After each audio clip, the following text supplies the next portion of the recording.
Hi, I'm Debbie Duckworth and I work at Moda Fabrics. Today we thought we'd show you a little bit of one of our new products. It's called Transfer Ease.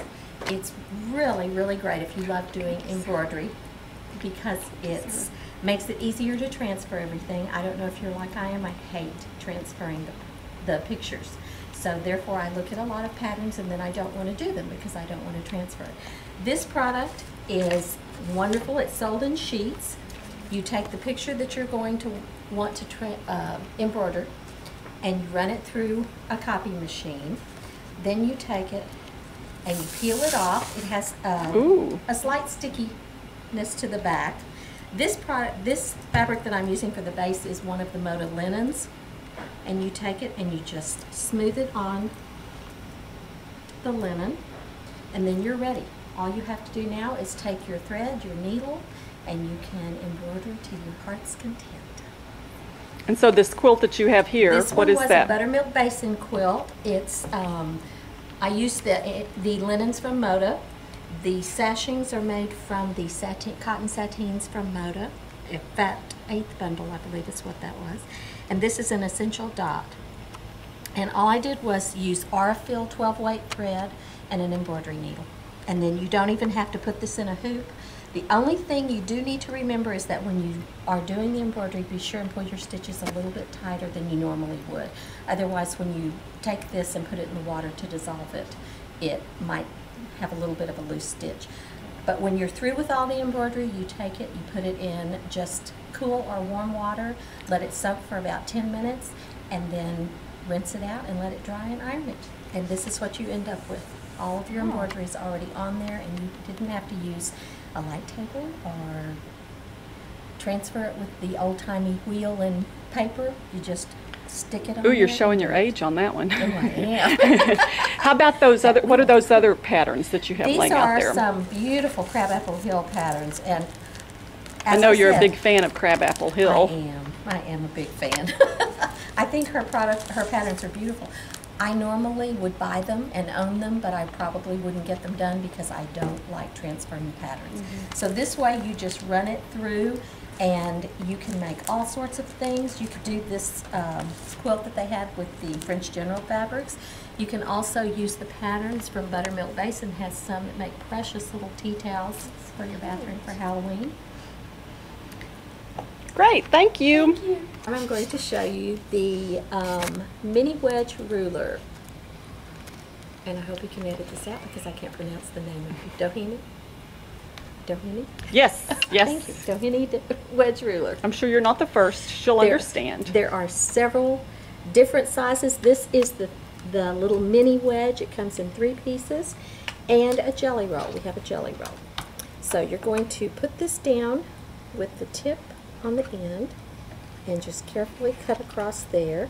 If you have a rotary mat, that would be real convenient because then once you cut this side and you have your little scrap, you could use the little rotating mat instead of having to move everything. Who Come Quilt With Me, is that who makes those? Brooklyn Revolver. That comes in different sizes, 9 and 14 inches, I believe. So you're going to take this and cut on both sides of it so that you'll have these pieces. And you're going to cut as many as you need. You need about 40 to make the Dresden plate out of this. So once you have all of your pieces cut from that, you're going to start sewing them together in just your 1/4 inch and start making a nice big circle so that you'll have the Dresden plate. And what I did was I used the Bella Solids. I wanted to have a nice sort of solid background. And I put 4 of these together so you have a large 20 by 20 inch square. And then you have your 40 pieces of the Dresden plate. Okay, so that right there is how many pieces? 2, 4, 6, 8, 10, 12. That was a test to see if she could count on camera. I can. So is that a 1/4 of the Dresden plate that you're working with? This is a little over 10. 10 would be a 1/4. Okay, okay. 10 would make a 1/4. So that's in progress. I just accidentally sewed too many on that one. So you have that.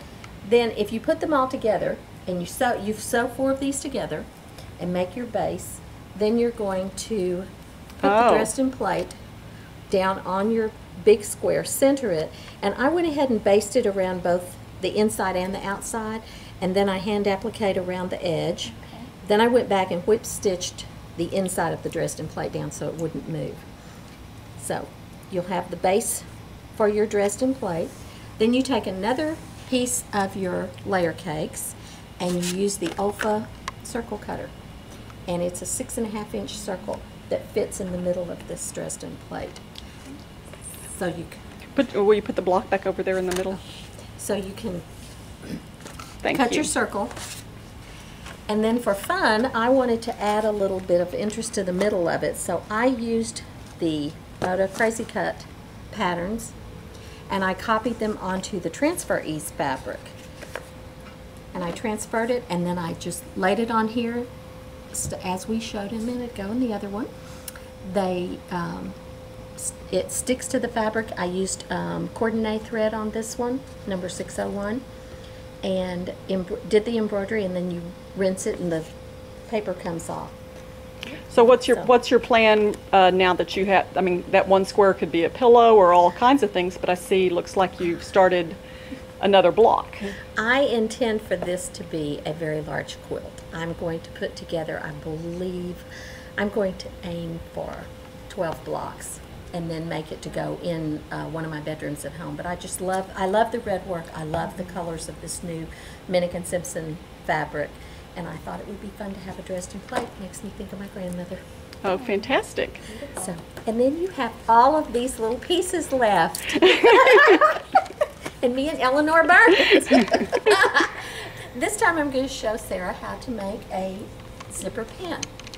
If you've looked in Sarah better Coldwater step up Creek closer so she can see. catalog or several of the other catalogs recently, they have pins that they're selling made out of these cute little zippers.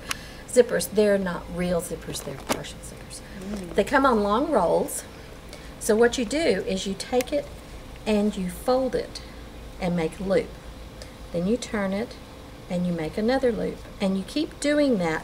What I did on this one was, as I got 2 loops together, then I would sew a couple of stitches in the middle, but if you wanted to hot glue, you could do hot glue in the middle too. So you just keep doing that until you get the base for your flower. Then once you have that all settled and it's dried, you take another piece of the zipper, and this one I think you probably would want to sew because it would hold it a little better. You just roll it and roll it until you get it the size you want for the middle of your flower, and then sew it together and then hot glue it in the middle so that you have your pin. And you put a little piece of wool on the back to cover the glue or the stitches, whatever, and a little pin you bought at the store. And another idea we had was one pin we saw in a magazine had little wool leaves, so you could do little wool leaves behind it. Or another idea is just a circle, and you just make a flat flower instead of these cute ones. But that one, to do this one, you would need to do a running stitch, and then you just keep circling it, and you can see on the back where it has been gathered, and you just do about 2 or 3 inches with a running stitch, pull it up, secure it, and then just keep winding it until you have the size. And then I put a fun cufflink button in the middle. Cute. So you will be in style, and as you'll see, you can put them on your shoes. You can pin them to your clothes. This is what you made me a ponytail band of, right? Yes. Look at those happy feet. Happy feet. Happy toes. And they also, Sarah had put one on a picture, a headband. It's Oh, very cute. cute on a headband. So you have them in your hair, you can pin them to your clothes, you can put them on your feet. You could just do all sorts of fun things with them. Looks like a great fun Christmas present. I think so. I think it would be fun to put, and if you made a tote bag, you could pin it on the front of the tote bag. I think it'd be fun to make for your friends for Christmas. So there you go, another idea. Thank you. You're welcome.